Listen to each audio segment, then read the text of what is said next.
آپ صلی اللہ علیہ وسلم سفر سے واپسی پر پہلے مسجد میں جاتے اور 2 رکعت نماز پڑھتے، پھر حضرت فاطمہ الزہرا رضی اللہ تعالی عنہا کے گھر جاتے اور اس کے بعد اپنی ازواج مطہرات کے گھروں میں جاتے۔ ایک مرتبہ سفر سے واپس تشریف لائے اور اپنے معمول کے مطابق پہلے حضرت فاطمہ کے گھر تشریف لے گئے تو حضرت فاطمہ رضی اللہ تعالی عنہا نے اپنے گھر کے دروازے پر آپ کا استقبال کیا اور آپ کے چہرہ انور اور آنکھوں کا بوسہ لینے لگی اور رونے لگی۔ تو ان سے حضور صلی اللہ علیہ وسلم نے فرمایا، اے بیٹی کیوں روتی ہو؟ انہوں نے عرض کیا کہ یا رسول اللہ صلی اللہ علیہ وسلم، بسم اللہ الرحمن الرحیم، السلام علیکم۔ حضرت مقداد بن عمر رضی اللہ تعالی عنہ فرماتے ہیں کہ میں نے حکم بن کیسان کو گرفتار کیا تو ہمارے امیر صاحب نے ان کی گردن اڑانے کا ارادہ کیا، تو میں نے کہا کہ آپ اسے رہنے دیں، ہم اسے حضور صلی اللہ علیہ وسلم کی خدمت میں لے کر جائیں گے۔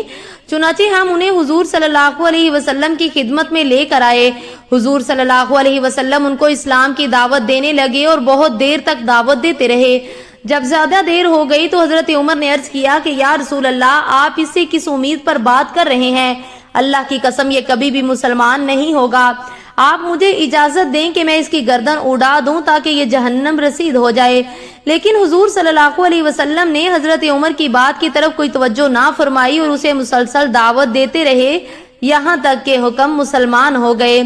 حضرت عمر رضی اللہ تعالیٰ عنہ فرماتے ہیں کہ جو ہی میں نے ان کو مسلمان ہوتے دیکھا تو اگلے پچھلے تمام خیالات نے مجھے گھیر لیا اور میں نے اپنے دل میں کہا کہ جس بات کو حضور صلی اللہ علیہ وسلم مجھ سے زیادہ جانتے ہیں، میں اس بات میں کیسے جسارت کر بیٹھا ہوں۔ پھر میں نے یہ سوچا کہ میں نے اللہ اور اس کے رسول کی خیر خواہی میں بات کی تھی۔ حضرت عمر فرماتے ہیں کہ حضرت حکم مسلمان ہوئے اور بہت اچھے مسلمان بنے اور اللہ کے راستے میں جہاد کرتے ہوئے یہاں تک کہ بیر معونہ کے موقع پر شہادت کا مرتبہ پایا اور حضور صلی اللہ علیہ وسلم ان سے راضی تھے اور وہ جنت میں داخل ہوئے۔ حضرت ابن عباس رضی اللہ تعالیٰ عنہ فرماتے ہیں کہ حضور اقدس صلی اللہ علیہ وسلم نے حضرت حمزہ کے قاتل وحشی بن حرب کے پاس اسلام کی دعوت دینے کے لیے آدمی بھیجا۔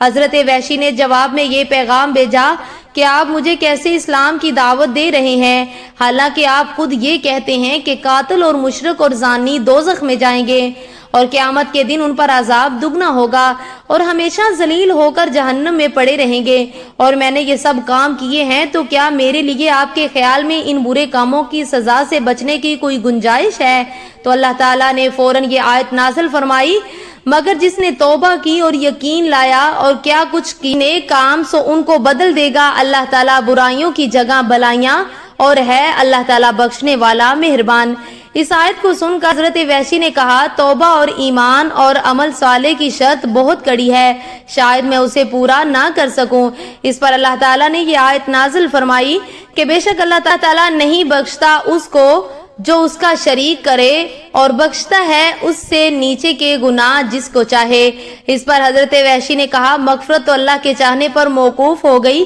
پتہ نہیں اللہ مجھے بخشیں گے یا نہیں، کیا اس کے علاوہ کچھ اور گنجائش ہے؟ تو اللہ تعالیٰ نے یہ آیت نازل فرمائی، اے بندوں میں نے کہ زیادتی کی ہے اپنی جان پر، آس مت توڑو اللہ کی مہربانی سے، بے شک اللہ تعالیٰ بخشتا ہے سب گناہ اور وہ جو ہے وہی ہے گناہ معاف کرنے والا مہربان۔ اس پر حضرت وحشی نے کہا کہ ہاں یہ ٹھیک ہے، اور مسلمان ہو گئے۔ اس پر لوگوں نے عرض کیا، یا رسول اللہ، ہم نے بھی کبھی وہی گناہ کیے ہیں جو حضرت وحشی نے کیے تھے، تو یہ آیت ہمارے لیے بھی ہے؟ آپ نے فرمایا، ہاں یہ تمام مسلمانوں کے لیے ہے۔ حضرت ابو ثعلبہ خشنی رضی اللہ تعالیٰ عنہ فرماتے ہیں کہ حضور اقدس صلی اللہ علیہ وسلم ایک مرتبہ سفر غزوہ سے تشریف واپس لائے۔ آپ نے مسجد میں جا کر 2 رکعت نماز پڑھی اور آپ کو یہ بات پسند تھی کہ سفر سے واپسی پر پہلے مسجد میں جائیں اور اس میں 2 رکعت نماز پڑھیں، پھر حضرت فاطمہ رضی اللہ تعالیٰ عنہا کے گھر جائیں اور اس کے بعد اپنی ازواج مطہرات کے گھروں میں جائیں۔